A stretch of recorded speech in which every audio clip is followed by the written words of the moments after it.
Professor Azuaite Martins de França, um prazer muito grande ter você aqui no meu programa. Você nasceu na terra do peão de boiadeiro, é isso? No Chão Preto, nasci em Barretos. Barretos. Barretos. Faz muito tempo. Minha mãe é barretense, meu pai era ferroviário, moravam em Pederneiras. Eu ia nascer em Pederneiras, daí a minha mãe falou assim, pô, nessa terra, desse jeito, imagina Pederneiras há 66 anos, o que deveria ser. Falou assim, aqui ele não nasce. E fez meu pai se remover para Barretos, eu nasci em Barretos, na terra da minha mãe, no Chão Preto. A sua família, a sua mãe barretense, o seu pai? São João do Piauí. São João do Piauí. Isso. Você é filho, portanto, por parte de pai, de nordestino. Nordestino, retirante, fugido da seca. É mesmo? Isso. Uma vida história sofrida. muito bonita. Uma vida sofrida, então, Azuaite? A deles, sim. Eles subtraíram o sofrimento da minha vida para me dar conforto, para me dar escola. E isso tiraram da boca para me fazer gente. Eram pobres, então. Muito pobres. O teu pai, né, particularmente? O meu pai veio fugido da seca, sozinho, sem ninguém, perdeu contato com a família, foi trabalhar aqui perto de Barretos, numa fazenda de café. Trabalhou um bom tempo, chegou a guerra, ele já tinha se mudado de emprego, tinha ido para a ferrovia, mas era analfabeto.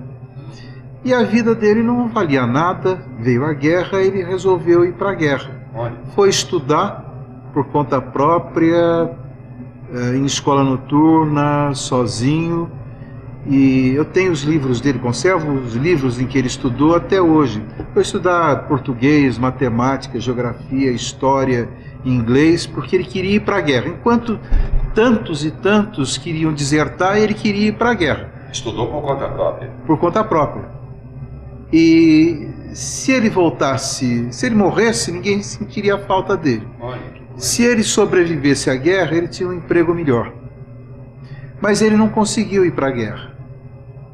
Mas houve pessoas que viram o esforço daquele rapaz de querer lutar pela vida, crescer um pouquinho na vida, e estenderam a mão a ele, e ele saiu de um trabalho assim muito difícil. Ele trabalhava na ferrovia, no lenheiro, o pessoal jogava as toras, ele tinha que parar para jogar em cima da Maria Fumaça, e de lá o foguista jogava a lenha na fornalha. Então ele passou, arrumaram depois para ele para trabalhar de limpador, e assim ele foi crescendo na ferrovia, chegou e se aposentou como maquinista. Agora, mas é alguém que, por ser analfabeto, sempre acreditou na educação. Tirou da boca, tirou do corpo para me fazer gente.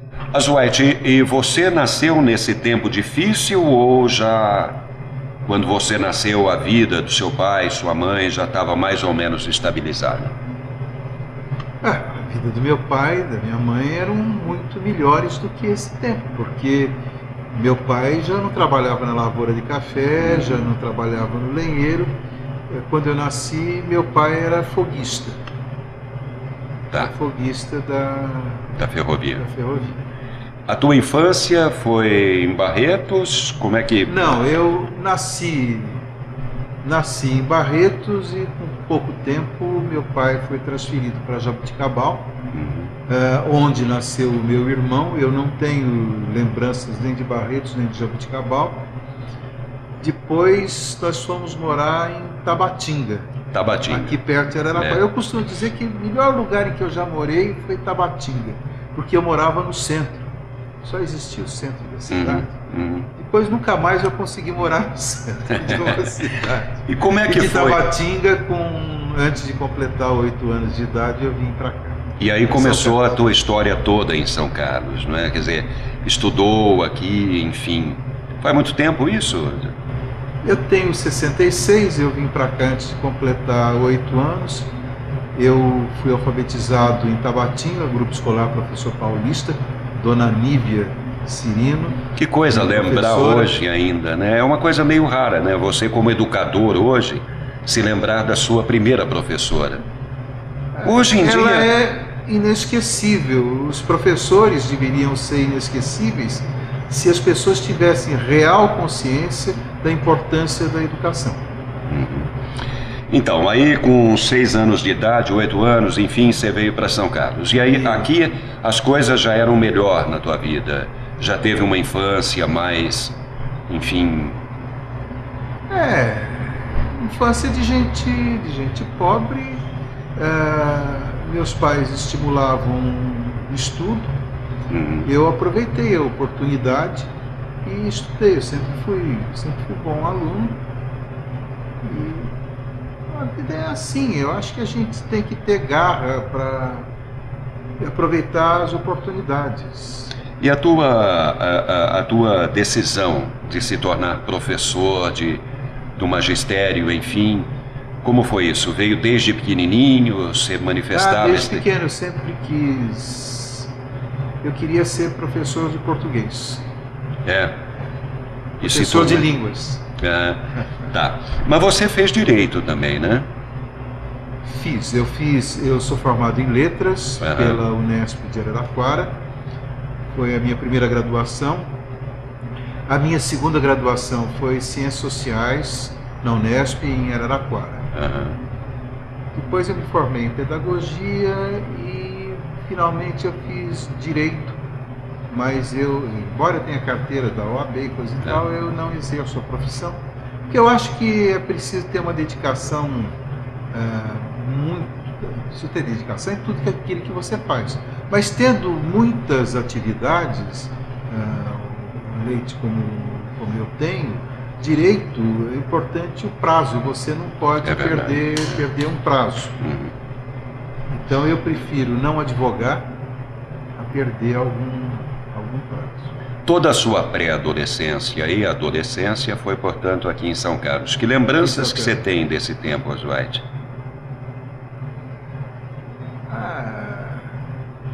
De jogar bola, de subir em cima de caminhão para jogar em fazenda, de levar a camisa para a mãe lavar em casa, lembrança de estudar todos os dias com um grupo de pessoas que frequentavam a minha casa, pessoas assim de condição econômica muito melhor do que a minha. Mas eu sempre fui educado para não misturar as coisas. O relacionamento do estudo, da amizade era uma coisa. Fora disso, eu não podia frequentar os ambientes que essas pessoas frequentavam. Então eu sabia diferenciar isso, sabia coexistir com essa situação. Eu estudava com pessoas que eram minhas amigas, muitas delas ainda estão vivas, que são minhas amigas. Por exemplo, o Dário Renato Rodrigues sempre foi meu amigo, desde o grupo até o final da vida. Nós nos falávamos todos os dias. Ele ia estudar em casa e ele era filho de um dos homens mais bem posicionados da cidade, Joãozinho Vilari, que era filho do Dr. Silvio Vilari, o principal, mais famoso cirurgião da cidade. E a minha casa, a gente tomava banho de bacia, a privada era no fundo do quintal. Quando melhorou um pouco, era uma cadeira sem assento. Que tempo, hein? A gente estava conversando antes e não tinha papel higiênico, era um ganchinho de arame com um jornal. Muita gente esquece, né? Do passado, não é? Da riqueza até, né? Você tem que ter o passado presente para valorizar o passado sempre na sua memória, para você valorizar o presente e valorizar o futuro. Mas no teu caso, Oswald, é rico até o teu passado, né? Eu acho até que te faz bem, não é? Falar orgulho do quanto seus pais se esforçaram para que você estudasse, se tornasse professor. Tenho um profundo orgulho disso. Profundo orgulho disso. Então, às vezes, em determinadas situações, eu me lembro dos meus pais e E lembro assim, como eles ficariam felizes se estivessem me vendo agora. Vivos hoje, né? E às vezes não, sempre nas minhas orações, eu agradeço aos pais que eu tive. Quando você entrou na política? Aí é uma coisa interessante. Eu falei do meu pai, até agora não falei da minha mãe. Uhum. Minha mãe é filha de um português, José de Oliveira Jorge. Um português que estudou em Coimbra, fazia direito em Coimbra e fazia jornalismo em Portugal. Mas quando Portugal passou a ser uma república, houve aí um período muito conturbado na história de Portugal, isso no começo do século XX. E o meu avô era jornalista, tinha posições políticas e foram dadas 48 horas para ele cair fora de Portugal. Olha. Então ele veio para o Brasil. Meu avô era de família de posse. Veio para cá, se casou com a minha avó, não estudou os filhos, nenhum dos filhos que teve. Olha lá. Perdeu toda a fortuna que acumulou com sociedade, com baralho, com mulheres, enfim, com tudo isso daí, perdeu tudo. A minha mãe estudou até o 4º ano do grupo, mas sempre quis estudar. Minha mãe queria ser professora e nunca pôde ser. Talvez aí é essa influência, sei lá. Uhum. E ela gostava de ler, a gente ouvia as leituras dela. E como o meu avô fez política, eu pouco conhecia meu avô, tinha notícia disso. E eu sempre me interessei por política, sei lá por quê. Já no colegial fazia política, quando ingressei na faculdade, eu fiz política mais ainda, fui presidente do Centro Acadêmico da Filosofia de Araraquara. Antes disso, fui secretário do Centro Acadêmico, escrevia no jornal universitário, fui candidato a vice-presidente da União Estadual dos Estudantes em 1966, já no 2º ano da faculdade. Entrei na faculdade com 17 anos. 17 anos. Na Unesp. Não era Unesp naquela época, hoje é Unesp. E aí você se elegeu vereador. Quantos mandatos, Azuete? Não, demorou muito tempo para eu me eleger evidente, vereador. logo depois, não foi aos 17 anos. Não. Mas quando você entrou na política, tal, que você decidiu, não é, se candidatar pela primeira vez como vereador, você teve uma sequência de mandatos, né? Numa primeira oportunidade, me procuraram para eu ser candidato. Falei, eu gosto de bastidor, eu ajudo e tudo mais. Ajudei alguns candidatos, sempre candidatos ligados às causas populares. Candidatos, naquela época, do velho Mandabrasa. Em casa, todo mundo gostava de política. Meu pai gostava de política, minha mãe também. Eram getulistas, votavam nos candidatos do PTB daquela época, PTB de Getúlio, João Goulart e tudo mais, nos aliados como Juscelino Kubitschek e mesmo o presidente, o general Lott, que foi candidato a presidente da República. Então eu gostava de bastidor. Mas chegou numa oportunidade, em 1980, insistiram tanto, eu falei, não quero. E não houve eleição em 80. As eleições foram em 82. E daí eles precisavam de um candidato, eu era professor, conhecia bastante gente, era estimado pelos alunos, e eu falei, tá bom, eu vou sair candidato sim. E saí candidato para somar, e acabei me elegendo com 1.062 votos naquela oportunidade. Que era muito, né? Muito voto. Era muito voto. Fazendo campanha com sucata de papel. Né? Azuete, a quem você agradeceria hoje, né, esse status que você tem na cidade, respeito que São Carlos devota a você?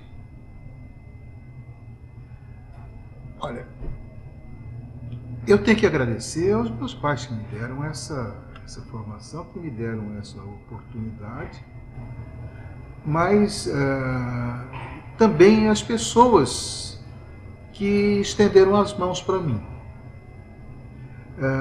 Por exemplo, vou citar um nome, o professor Kepp, que era da antiga seccional. Esse me estendeu a mão.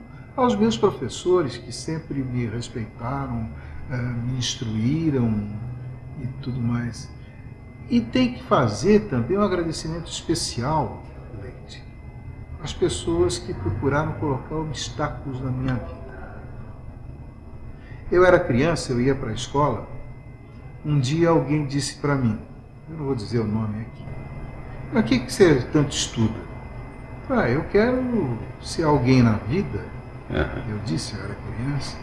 E a pessoa falou para mim, olha, o que é isso? Quem nasceu por R$1.000, quem nasceu para tostão nunca chega a R$1.000.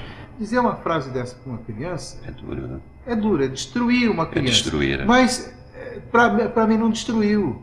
Eu tomei isso como desafio. Meu combustível são os desafios. Então, as pessoas que colocaram obstáculos na minha vida não sabiam o bem que estavam me fazendo. Não sabiam que combustível, que energia estavam dando na minha vida para eu vencer. Eu nunca refuguei nenhuma dividida e ganhei todas as divididas que eu disputei. Você se casou em São Carlos, Asuede? Casei em São Carlos. Com uma sancarlense? Com uma sancarlense, eu fiz o colegial com ela, quer dizer, desde os 15 anos nós nos conhecemos. Fiz colegial no Álvaro Guião, fiz curso clássico. A Cleide, depois entramos na faculdade em Araraquara, e na metade do primeiro ano de faculdade, em 1965, mais precisamente no dia 10 de junho, nós começamos a namorar. Já eram amigos? Já, muito amigos. Muito amigos. E eu me formei no final de 68, ela se formou no final de 69, e em 1970, no dia 4 de julho. 4 de julho. Bom de datas, né? Lembra bem. Fazendo, portanto, esse programa está sendo gravado no dia 3 de julho. Amanhã faz 43 anos. Dia que 4 nós de nos julho. Casamos, dia 4 de julho. Independência dos Estados Unidos. Independência dos Estados Unidos. E o primeiro filho veio em 1970. 72, desculpa. Nós casamos em 70, 72 o primeiro filho, 75 o segundo filho, 78 o terceiro filho. Hoje você tem netos? 6 e está chegando mais uma netinha aí, vou para 7 netos. 7 netos, que maravilha. Eu não poderia terminar esse nosso bate-papo sem pedir a você, sem explorar esse conhecimento que você tem na área da educação. O ensino de antigamente, o nosso, o que nós recebemos, e o de hoje. Rapidamente eu queria que você estabelecesse aí uma relação. Vamos fazer uma distinção entre o que significa educação e o que significa ensino. Educação é uma coisa muito abrangente. E educação é algo que você traz da família, de uma família presente, da sociedade, do meio em que você vive, e são muitas e diversas as relações que você tem. O ensino é aquilo que você aprende na escola.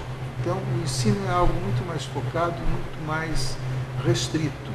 Uma pessoa pode ter um bom ensino, mas ela não será necessariamente uma pessoa educada. Então vamos falar do ensino. Uma comparação entre o ensino do nosso tempo e o ensino de hoje.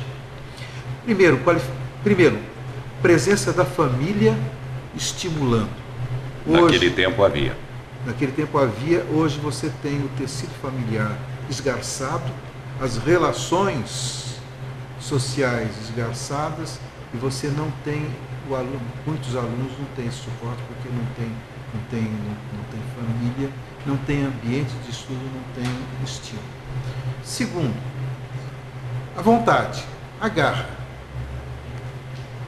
Também isso vem da família e do meio social. Terceiro, professores bem preparados. Quarto, a compreensão por parte daquele que ensina, que o ensino só se faz, só se completa, ele só existe quando o seu aluno aprende. Porque se você falou e o seu aluno não aprendeu, você não ensinou. Dwight, obrigado.